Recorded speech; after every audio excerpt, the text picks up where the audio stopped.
here at Richmond Motor Speedway in Richmond, Virginia. This is Cody Parkey, the voice of NASCAR.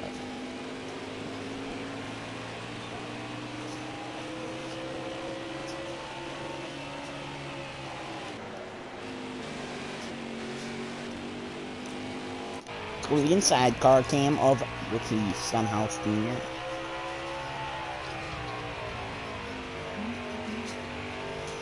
As Christopher Bell, who shockingly won at Bristol last week, is in second here today at Richmond 52, as Stenhouse will pass Fincham and Bell. He's making a run for the lead, and he accidentally hits Brendan Gaughan, and there goes Brendan Gaughan. No, he saves it.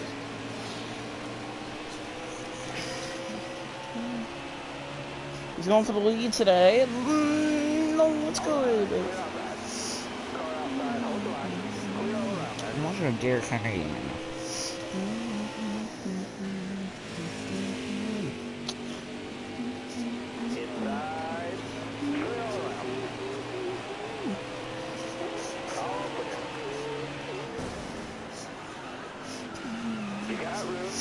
It's the Richmond 52. They do not have to pit for the rest of the race.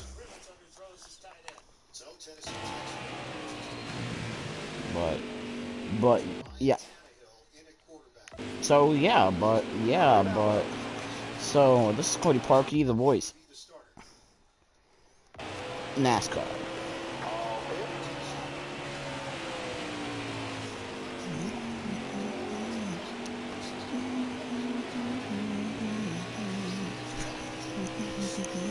Got one outside now.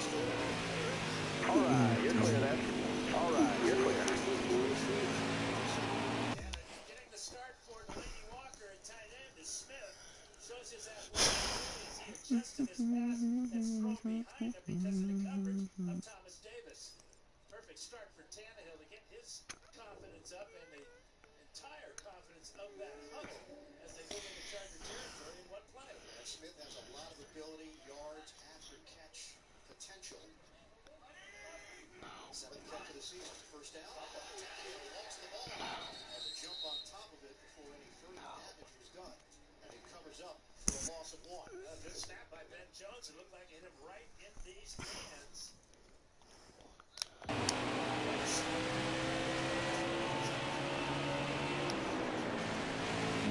Work on that ball. Would that be a twerk? No, you're not. You're not leaving. Second and 11. Not sure where you hang out. And a bullet over the middle, caught by Jahnu Smith, but a penalty marker on the play. It was tossed at the 46-yard line.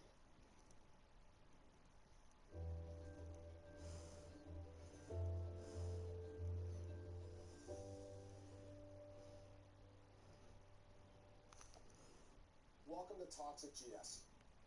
I'm honored to be joined today by my friend David Cody. Dave was chairman and CEO of Honeywell. You are not leaving. We were privileged to partner with Dave to co-sponsor our first SPAC, Goldman Sachs Acquisition Holdings Corp. In February of this year, the SPAC purchased Vertiv Holdings, a global provider of products and services to data center and telecommunications customers. Dave now serves as executive chairman of Vertiv. Dave is now out with a fantastic new book called Winning Now, Winning Later: How Companies Can Succeed in the Short Term While Investing for the Long Term. Dave, thank you so much for being here with us today.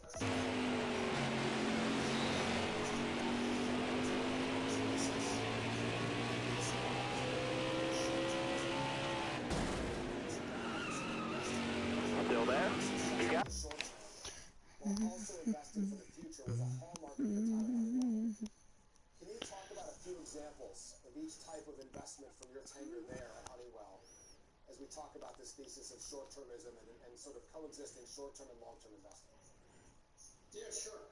I should back up a little bit and say one of the premises, as you know, of the book was this approach that we use to run everything in Honeywell, and that's that success is always about achieving two seemingly conflicting things at the same time. And everybody always wants to know, hey, boss, what's the you have to do, and it's not a balance. You have to figure out how to do both. And examples that I use, if you want low inventory or you want great product delivery for customers, do you want people closest to the action empowered for quick decisions, or do you want good control so nothing bad happens? Do you want good short-term results, or do you want good long-term results? In every case, the answer is you want both. So you have to figure out how to do both. And one of the things that drove me crazy reading anything they had out there about short-termism was they made it sound like you had to choose. You had to choose to either be short-term or you had to be long-term. It made it sound like it's mutually exclusive. And my view has always been to mutually reinforce it. And if you start to look at things that way and you change your own headset as a leader, then you start to figure out how to do that. So one of the things we did, Honeywell, is from a short-term basis, one of the big things that I focus on is gross sales and fixed cost constant. Now, simple math to do, because if you look at any business, the variable margins are, let's say, in the 35 to 70% range, depending on the kind of business that you're in.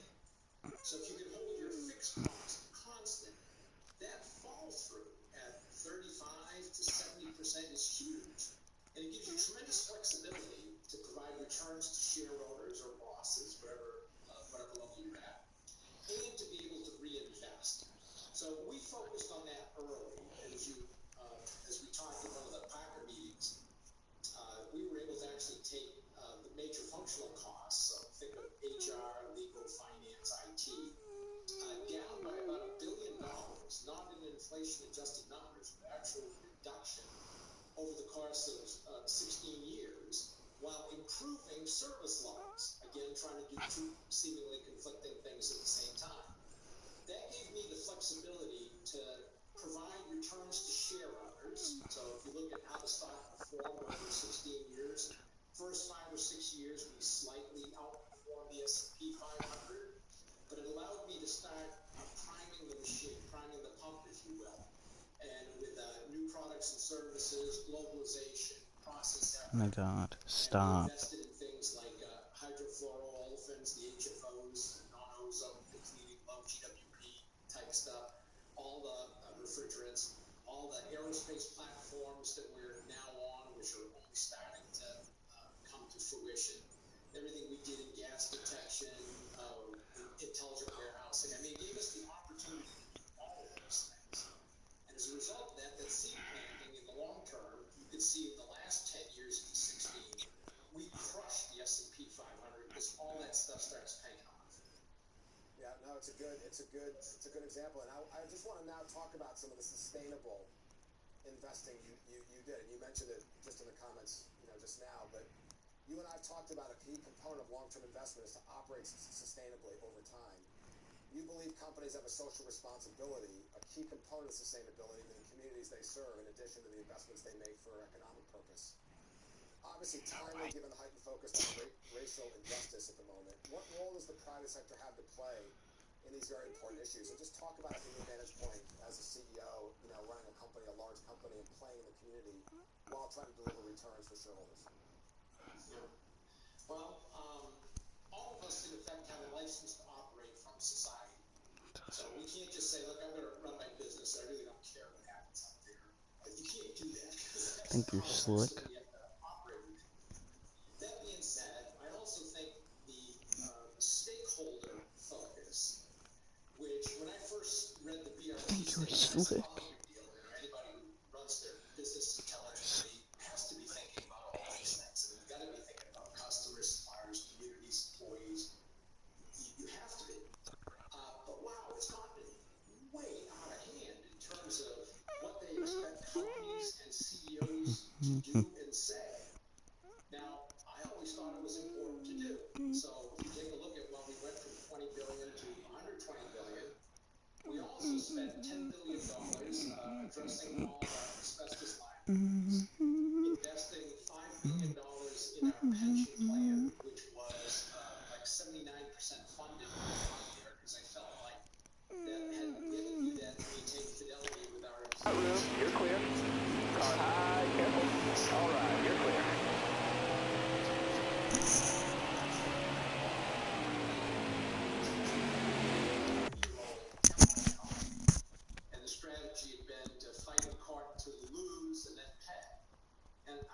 was wrong. It's not who I wanted to be. It's not who I wanted the company to be. So we spent 15 years and $3.5 billion to fix all those things.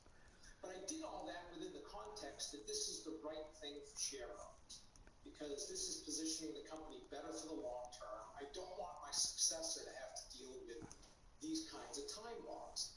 So I still do all of this within the context of the shareowner. And I'm fearful that it's getting a little carried away. And then what will happen is that U.S. companies, U.S. CEOs will start to use stakeholder focus for an excuse for not performing for shareowners. And if we get to that point, then everything starts falling apart. Because business is the source of productivity in the country, and productivity is the source of standard of living. It's what gives you the flexibility to grow your economy and provide the resources that you need to fix all the issues that we have. So let's reflect back on your time at Honeywell. When you arrived at the company in 2002, you assessed it required a lot of fixing, starting with the company's mindset. So just talk about why you started with the company's mindset. Why there? Yeah, we had an interesting culture, and it was a legacy Allied Signal, legacy Honeywell, legacy Pitway, three companies that had been brought together over the course of a couple of years, never integrated. And as a result of that, they were always warring. It was always just, in fact, I can remember being asked in one of my first town halls as I was going around trying to figure out what was going on. And I was asked, so Dave, are you red or are you blue? And I just moved there from Kentucky, and all I could think of was, this is University of Louisville versus University of Kentucky. Why are they asking me this? And it finally dawned on me. It was red Honeywell versus blue Allied Signal. And that's when I realized, okay, we got an issue. So I spent time up front developing 5 initiatives that I talked about: growth, productivity, connectivity, that are enablers. But I also thought, I got to get people working together. And the thing that can unite them, instead of arguing about who's right, is to put this in terms of an external context. So I used the customer and said, okay, we've all been customers. We all buy stuff. We understand what it's like to be a customer. All our conversations are going to revolve around what's right for the customer. And as a solution to that, we created these 12 behaviors. And even we were joking as a staff at the time that God only needed 10 commandments, but we needed 12 to fix the culture at Honeywell. But at the end of the day, it ended up being an important step. And I can remember getting a question from one of my own staff members. It was like second month I was there, and we were plowing through it as a staff for the day. Isaiah? What do we want our behaviors to be? And he said, Dave, why are we focusing so much on these behaviors and culture when we've got all these strategic issues that we have to address? And my comment to him was, look, I can make all the strategic decisions you want, but if nobody does them, then it really doesn't matter. So we've got to kind of create this mindset that whatever we say we're going to do, we figure it out, make sure we focus, but then we actually go do it. And if we don't have the right kind of culture, the right kind of mindset to do that, you just never get there. So you also talk about what you mean by losing sight of the business intent underlying a goal. This really resonated with me, I have to say, when I read it. You talk about compliance with words, not compliance with intent. And just unpack that, because I think it was an important sort of philosophy in the book that really does resonate in terms of, saying things versus really meaning them and dealing with the intent of what's underlying the strategy or the perspective, whatever. Just talk a bit about that in terms of how that framed itself for you at Honeywell. Yep. I think it's an important item for any large organization, because large organizations become very adept at complying with whatever the boss or CEO has asked for, and having it really just be an appearance of compliance, not actual compliance with what you're trying to do. The corollary to that one that I oftentimes use is if you measure something, the metric will get better. In other words, it doesn't necessarily get better, the metric gets better, because people learn how they're measured and they learn how to manipulate the metric. And you see it on everything. For example, one of my favorites is we want 50% of sales to come from products introduced in the last 5 years. Sounds terrific. Well, you start to get into it and find managers go, oh my God, well, we don't have enough R&D to do all that. I'll tell you what, we'll change the packaging on this from blue to red. That changes the SKU number. Then the system calculates it as a new product. And organizations become very adept at that. The intent was to drive a bunch of new products into the marketplace. What the organization does is say, oh, okay, I've got to comply with this metric. How do I get there? You see the same thing happen with delivery metrics. You see it happen when you do something like say, okay, I want every employee to have an appraisal by year end. Well, what's the implicit assumption in that? That it's going to be a good, well thought through appraisal. Well, managers end up learning, oh, geez, you know, I've got to get the appraisals done, dash them off, get it in the system, okay, this. Check with the employee, did you have a discussion? Yeah, might have been 5 minutes, but they have to say, yes, we had a discussion. What was the intent of that? It was for the boss to spend at least an hour developing a thoughtful appraisal of the employee's performance, and then spend an hour with the employee on, here's how to think about it. Here's what I'm trying to tell you. Here's the stuff you're really good at, do more of. Here's the stuff I want you to think about. And organizations, big organizations in particular, become extraordinarily adept at complying with words because they got 80 hours worth of work, 60 hours to do it. Okay, I got to get this done, dash it off, done. I got my compliance with words. It's one of the things that's endemic to large organizations. That probably doesn't happen at Goldman. No, I think it happens in every organization. That's why it resonates, because I think, to your point, you set out a metric, people run to the metric. They're action oriented. They want to hit the goal. Doesn't mean that they're hitting the intent, though. To your point, that's why I wanted you to unpack it, because it's important. Talk about the Honeywell operating system, how you came to it, what the thought process was, and the impact it's had on the company. Yeah. Well, I used to take 2 to 3 full days a year where I would just kind of sit and think about the company. X days. And I'm sorry? X days. Yeah, X days. They'd be a subset of the X days. I'd use them for what I call my blue book exercises. And I call it blue book just because I had an empty blue notebook that I would write in, nothing more than that. And I would just sit and think. And I usually get some material ahead of time, like, head count numbers or sales by geography, whatever, just as a way to help me think. And I tend to be an action-oriented individual myself also. Taking the time, half day here or a full day there, to do that was not easy for me. I had to kind of force myself to do it. And I thought of looking at a succession book and just kind of trying to figure out, okay, where is everybody? What do they do? And looking at it, I realized half our people were in manufacturing. And I had been an hourly employee and had a pretty good sense for how, what an unregarded entity hourly people tended to be in manufacturing in general in an industrial company. That was true at GE, where I spent a lot of years too and grew up in manufacturing originally. And I found myself just kind of thinking about, all right, well, what's the best way to engage half the workforce? And just kind of letting my mind wander, I was always interested in production. And at one point I thought, okay, if I ever got the head job at GE, I would do that there. And gee, why not do it here? So I sent a whole team to Georgetown, Kentucky, 60 people, maybe 70. Spent a week, 2 weeks, I'm sorry, with them to understand it. And they came back filled with the Holy Spirit. They just wanted to do all 250 plants, every single business, every single function. Everybody had to do this because it was just so good.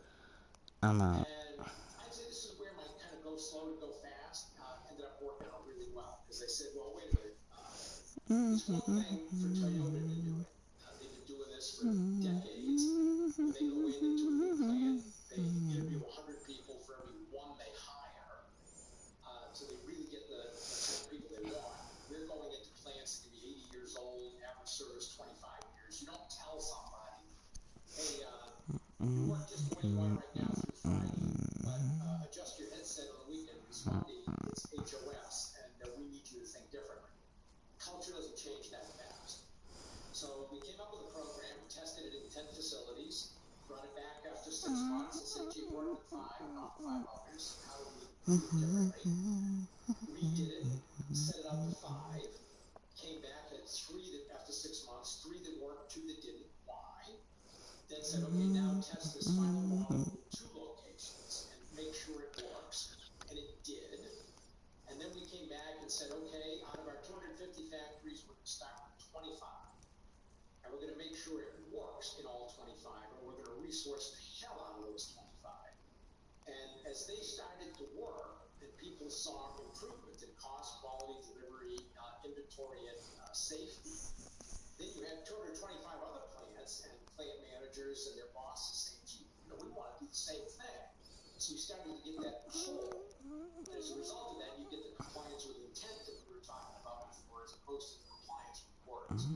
It made a huge difference for us. And I'm on LinkedIn now, which I That never works. thought I'd go on social media in my life, but the book kind of caused me to do it. And I'm amazed at the number of comments I get back from former Honeywell employees and current Honeywell employees about how much they loved HOS and what it did to change their life, change their career, change their how they thought about things. So it's been quite rewarding that way. One of the things that we all, I think, observe coming out of this COVID crisis is a shift to more digital, whether it's e-commerce or even in the logistics world. There's just more things that are becoming more digital, probably quicker than even any of us might have imagined. Going in. You led Honeywell very much into the future when it came to technology and innovation during your tenure. What trends do you see having the most positive impact coming out of this crisis that you think might go even a little faster? Yeah. Well, I probably ought to back up some and say for about 10 years now, I guess, I've been giving these presentations about 3 macro trends that I think are going to drive the century. The first one is the continuing strength of China and how we just have to always be thinking about that. And I don't think as a country we have a strategy for China. We've got a bunch of point solutions, but there is no strategy like we had for the Soviet Union, where we said containment was what we were going to do. There's no strategy for how to deal with China. South China Sea, we do this. Uyghurs, we need to do that. Cyber, okay, there are too many of the universities, okay, we're going to go to there's no thought process, and it's a lot more complicated than anything we ever dealt with Soviet Union. Second one is the population growing to 10 billion over the next 35 years. And that's going to mean more urbanization, more possibilities of pandemics, and we've got to feed all those people. And we need to be thinking about that, so positioning ourselves there. The third one is the rise of both digital and biology. And when you look at on the biology side, the sort of stuff that CRISPR technologies is doing, to grow into better, the biology changes are going to be just incredible. And you think about the ethics and social issues that come with that. We can talk about the vicious arguments over is abortion right or wrong now. What happens when it starts to, you can pick IQ, you can pick hair color, you can pick size. What happens when Kim Jong-un decides he wants to have the perfect suit for the army? There's a lot of social issues coming with that. We need to be thinking about that also. A piece of that is the digital side in that third item. The digital transformation, we're just at the beginning of it. If you assume the Industrial Revolution was, let's say, 100 years, we're 20 years into this digital revolution. We can't predict even where it's going to go. And as I like to say about futurists, they don't have to be right. They just need you to listen to them. So nobody really knows where this thing's going to go. And if you look at computing capability, and if you assume, okay, computing power will continue to expand, double every 2 years, that doesn't sound like a lot. There's some people who say that's not coming, but of course we have quantum computers coming, which Honeywell is, very well positioned in. So if you say, okay, it doubles every 2 years, the human mind has a tough time dealing with that. So let's say, okay, if it doubles every 2 years,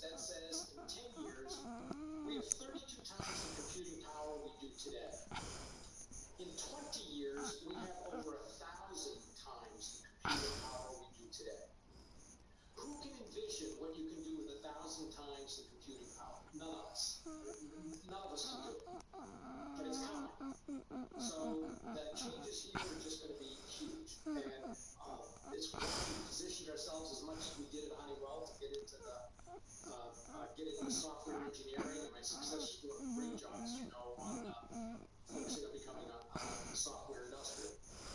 So those things are going to continue. When it comes to COVID and what kind of impact is going to be there, I think all the discussion about how working from home is going to be just the way we do things. Personally, I think it's not all over, and that's going to change over time. It's, again, futurists talking about how things are going to go. I really don't think that's going to happen because it's just not how human beings are. Have you ever tried to tell a joke on Zoom with 20 people sitting around? And they all fall flat. And you come out, you're on mute, can't hear you. It's just not the same. Humans are meant to interact. So I don't think that's going to be a big phenomenon. I do think you're going to see a lot of changes on the medical side when it comes to speed of response on anything.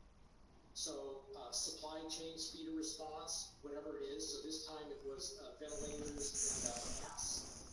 But what are all the other things that could happen? Well, what if we get a waterborne disease? How are we gonna handle that? It'll involve how quickly can you become aware and tell everybody? How quickly can you figure out does somebody have it or not? I mean, right now having to wait 3-4 days to get the test results and find out that somebody talked to 200 people in that time that they were waiting. A speed of getting vaccines. Those are where I think you're going to see more changes. And I'd like to see government put money into that too. That's the sort of thing they ought to be focused on.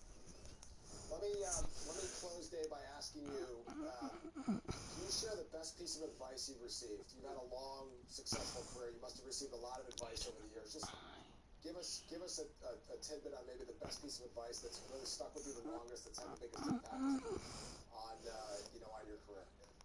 Yeah. So I'm going to back up on this one a little bit too. And I've been asked many times, who was the leader who had the most influence in terms of your leadership style? And I realized early on that it was my mom and dad. And I always ended up saying, for the last 25 years, I've been saying, it's my mom and dad. And a key piece of advice that they gave me different ways, but it was the same message. My dad was constantly saying, be a leader, not a follower. And my mom was always saying, think for yourself whenever I wanted to do some stupid thing with my friends, because they were doing it. It's irritating to hear as a kid, because you hear it a bunch of times, you get sick of it. But the older you get, the more you realize how true it is. And the line that I use a lot is that independent thinking is a lot more rare than being smart. There's a lot of people who can learn stuff in school, do a great job taking a test, be able to explain to you why things are the way they are, or why people are thinking the way they are, or why this thing is right. A lot fewer people can look at all that same